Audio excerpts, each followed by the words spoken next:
मेरे प्यारे प्यारे मासूम दोस्तों, परेशान हो क्या? वाइफ खुश नहीं है क्या? मैं हूं ना। सोल्यूशन निकालने के लिए एक बहुत ही इम्पोर्टेंट मुद्दा जिस पे ना वाइफ बात करती है, ना सोसाइटी बात करती है, ना तुम खुद सोचते हो। पता है, अक्सर देखा गया है कि औरतें, शादीशुदा औरतें अपनी सेक्सुअल लाइफ में खुश नहीं हैं। और ये बहुत छोटी चीज़ नहीं है, ये बहुत बड़ा मुद्दा है, बहुत इम्पोर्टेंट है। मतलब क्या ही बोलूँ। और इसका रिजल्ट इतना खतरनाक होता है ना कि हम सोच भी नहीं सकते, इतनी सारी चीज़ें स्पॉइल हो जाती है। पहली बात तो शादीशुदा लाइफ एकदम वाट लग जाती है। शादीशुदा लाइफ, ये जो प्यार, लॉयल्टी, ये सब कहाँ भाड़ में चले जाते हैं सब, जब ये प्रॉब्लम शुरू हो जाता है। मैं सच बता रही हूँ, मतलब ये मैंने बहुत ज़्यादा मतलब ऑब्जर्व किया है लोगों को, तो मुझे ये पता चला कि ये तो बहुत बड़ी प्रॉब्लम है यार। पर इस पे कोई बात ही नहीं करना चाहते। क्यों, बहुत ऑकवर्ड सा फील होता है ना, सेक्सुअल लाइफ ये वो etc जो भी है। खैर, सबसे बड़ी बात तो ये है कि 10 में से 8 कपल्स के साथ ये प्रॉब्लम होती है। आजकल बहुत ज़्यादा देखने को मिला है। इसके बहुत सारे रीज़न हैं, बहुत सारे, और हमें पता भी है शायद, या हम इग्नोर किए जाते हैं। खैर, उन पे बात करेंगे। अगर अपने लाइफ को और अपनी शादीशुदा ज़िंदगी को अच्छा रखना है, बचाना चाहते हो ना, तो प्लीज़ सुन लेना, प्लीज़। हम चाहते हैं कि आपकी शादीशुदा लाइफ को एकदम रोमांटिक रहे, मस्त रहे, वाओ, है ना। Reason number 1, communication zero. अब पति पत्नी अपने भावनाओं और ज़रूरतों, अपने उम्मीदों को एक दूसरे के साथ डिस्कस ही नहीं करते। क्या टाइम कहाँ है? टाइम निकाल लो, नहीं तो इसी टाइम की ना वाट लग जाएगी, है ना। ऐसे में क्या होता है ना, कम्युनिकेशन अगर नहीं होती है तो गलतफहमियां बढ़ जाती हैं। तो सोल्यूशन क्या है? खुल के आराम से एक दूसरे के साथ बिना किसी गिल्ट के बात करें। दोनों को क्या पसंद है, क्या नहीं पसंद है, सारी चीज़ें एक्सप्लेन करें सॉफ्टली। रीज़न नंबर 2, हस्बैंड का स्ट्रेस प्लस मोबाइल एडिक्शन। ये तो बहुत ज़्यादा हो गया है आजकल। स्ट्रेस तो सबका ही रहता है, काम का pressure, financial tension, late night phone use करना, इससे इंटीमेट कनेक्शन टूट जाता है। और ऐसे में वाइफ को ऐसा लगता है कि उनको इग्नोर किया जा रहा है। ठीक है, तो डिस्टेंस बढ़ जाती है। रात को 30 मिनट नो फोन।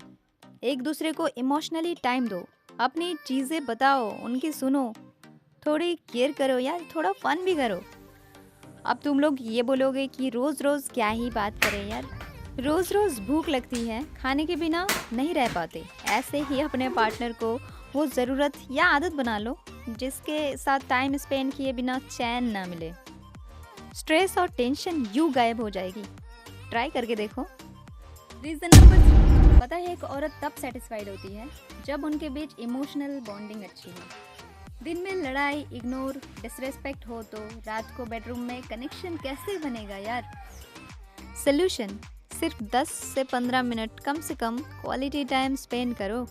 करना क्या होता है यार, छोटी छोटी तारीफ, केयर, यही सब तो। उनकी फीलिंग्स को थोड़ा सा समझने की कोशिश करो, एक दूसरे की। समझ जाओगे, दिमाग तो इतना है ना तुम्हारे पास, तुम सारी चीज़ें समझ जाते हो, सारी चीज़ें हैंडल करना आता है, तो रिलेशनशिप तो बहुत मतलब तुम्हारे लिए बहुत इजी होना चाहिए, क्योंकि तुम एक दूसरे के साथ जुड़े हुए हो। तो समझो और छोटी छोटी चीज़ें नोटिस करो, ध्यान रखो, तो बहुत बड़ी कामयाबी मिल जाएगी रिलेशनशिप में। रीज़न नंबर 4, बॉडी चेंजेस और सेल्फ कॉन्फिडेंस का कम हो जाना। लेडीज़ की प्रेगनेंसी, वेट का बढ़ जाना, हार्मोनल चेंजेस के बाद बहुत सारे औरतें खुद को ब्यूटीफुल फील नहीं करती, और जिस वजह से उनका मूड बहुत इफेक्ट होता है। तो इसके लिए क्या करें? सोल्यूशन, हस्बैंड को अप्रिसिएशन और सपोर्ट देना चाहिए अपनी वाइफ को। औरतों को अपने self care routine, small fitness steps ज़रूर ट्राई करना चाहिए। हाँ, औरतों को खुद पे ज़रूर ध्यान देना चाहिए, क्योंकि वो अगर कॉन्फिडेंट फील नहीं करती तो एनवायरनमेंट ही खराब हो जाता है, ये सच है। रीज़न नंबर 5, हस्बैंड का रश एटीट्यूड। मोस्टली मैन ये समझ ही नहीं पाते कि इंटीमेसी सिर्फ फिजिकल नहीं होती है। एक औरत को कंफर्ट, फोर प्ले, सॉफ्टनेस, यही सब चाहिए होता है।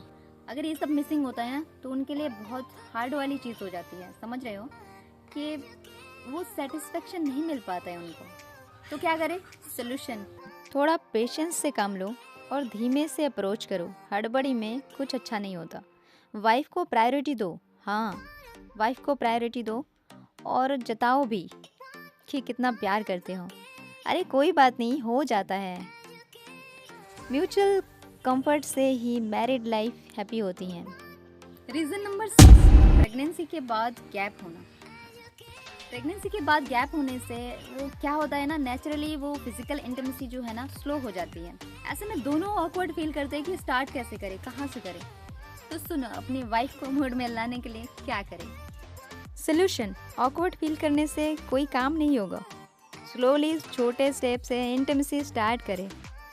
पहले सॉफ्टली टच से स्टार्ट करो, केयरिंग वाला प्यार करो ताकि वो कंफर्टेबल हो जाए तुम्हारे साथ। इतना तो कर ही सकते हो ना, वाइफ है तुम्हारी किसी और की नहीं।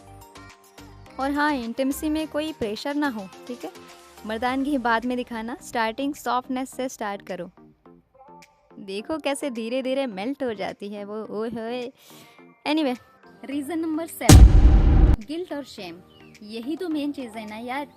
देखो, बहुत सारी औरतें सेक्सुअल लाइफ में खुश नहीं है, ये तो फैक्ट है।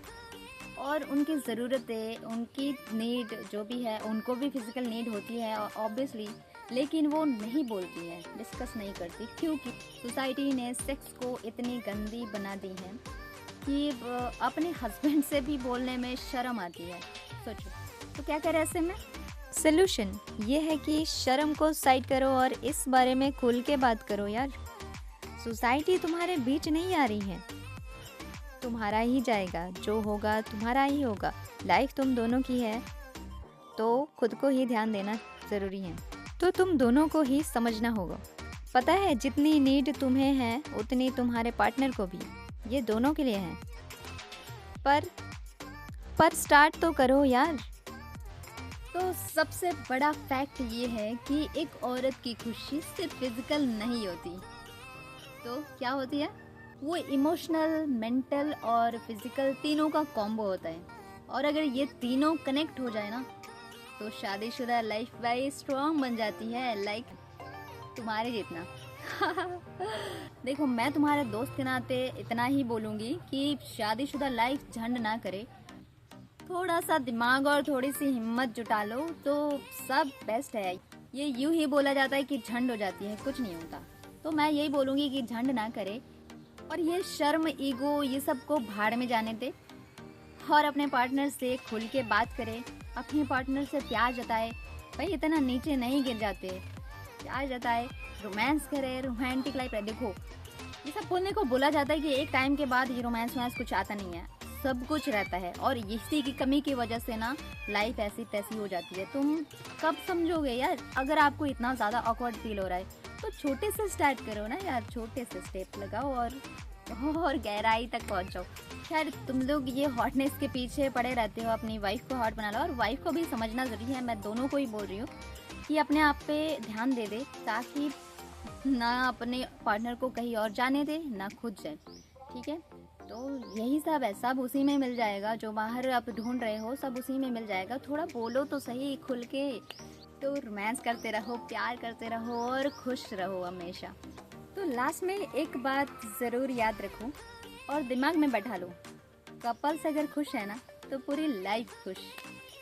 तो ऐसे ही रियलिटी के साथ ऑकवर्ड वाली चीज़ें जो आप बोल नहीं पाते हो, लाइफ से रिलेटेड, कपल से रिलेटेड, लव से रिलेटेड या करियर, जो भी है, मतलब सारी चीज़ें ऑल अबाउट लाइफ के बारे में जो रियलिटी है, कुछ कुछ जो लोग बोल नहीं पाते हैं, वो मैं बोलूँगी। और मेरे साथ जुड़े रहने के लिए आपको सब्सक्राइब तो ज़रूर करना होगा। तो मेरे दोस्तों, मेरे जैसे फ्रेंड को सब्सक्राइब करने के लिए लाल वाला बटन दबा दो। तो दोस्तों, मजाक से हट के सब्सक्राइब ज़रूर कर लेना। और थैंक यू सो मच मेरी यहाँ तक वीडियो देखने के लिए। और मुझे पता है कि आप अपने ये सब जो सारी चीज़ें हैं अप्लाई करोगे।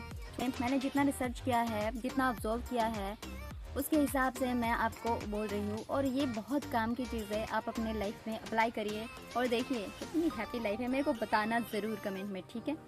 बहुत प्यारे हो आप लोग, एकदम इंट्रोवर्ट इतना ज़्यादा ना रहना, अपने कपल्स, अपने पार्टनर के आगे एकदम ओपन हो जाना, तब जाके आपकी लाइफ होगी बेस्ट। और मेरी वीडियो अगर हेल्पफुल लगी, अच्छी लगी, तो प्लीज़ एक लाइक ज़रूर कर देना, ठीक है। मैं आपके लिए हूँ और आप अपनों के लिए। Okay, bye bye.